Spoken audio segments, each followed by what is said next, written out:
soc l'Alen Hernández, soc actor i soc l'amo del Trasto, un beagle preciós de 3 anys i mig, i benvinguts a casa meva.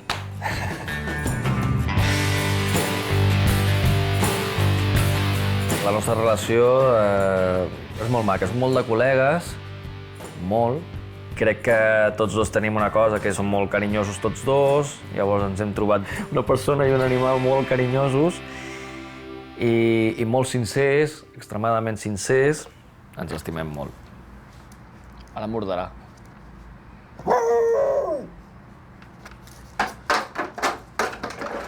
Hi ha molta gent que té beagles i els deixa.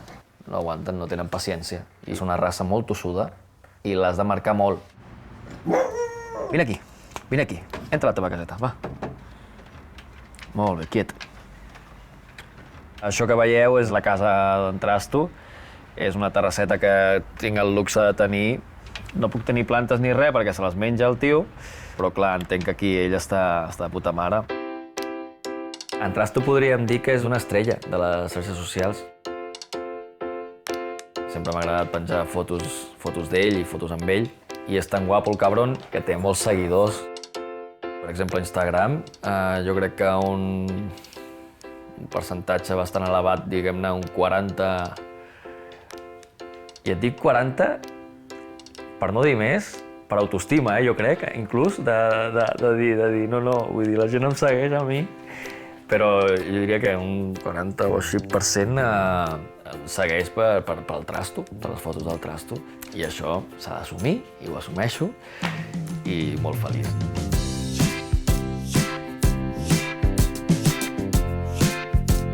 Jo i el Trasto vivim a Marina, just gairebé davant del Parc de la Ciutadella, i realment estem molt contents.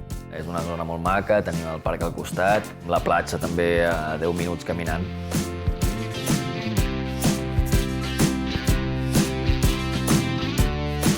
I just el Pipicant està al final del tram, i allà para.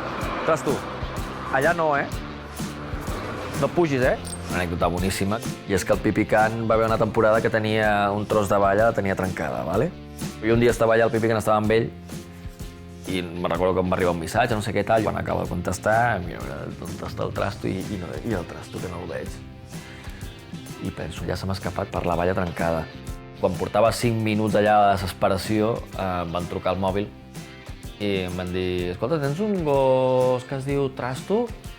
Jo sí, i és que està aquí amb mi. Clar, em van trucar al mòbil perquè a la xapeta que porta el mòbil, que això ho recomano a tothom molt. Doncs és que està aquí amb mi, aquí al tramvia. Li dic, vale, però a la parada, si és que no et veig, hi ha les dues parades aquestes del tram que estan aquí, però no et veig. I diu, no, dintre del tramvia. S'ha ficat el gos aquí dintre, s'han tancat les portes i el tram ha arrencat i el Trasto dintre, saps?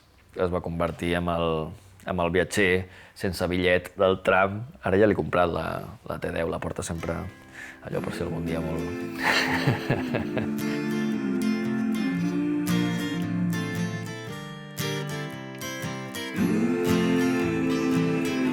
Molt bé, bonic.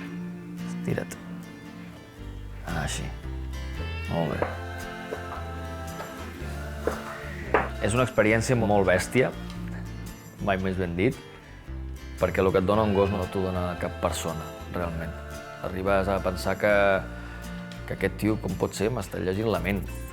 I no parla, però li falta això, només.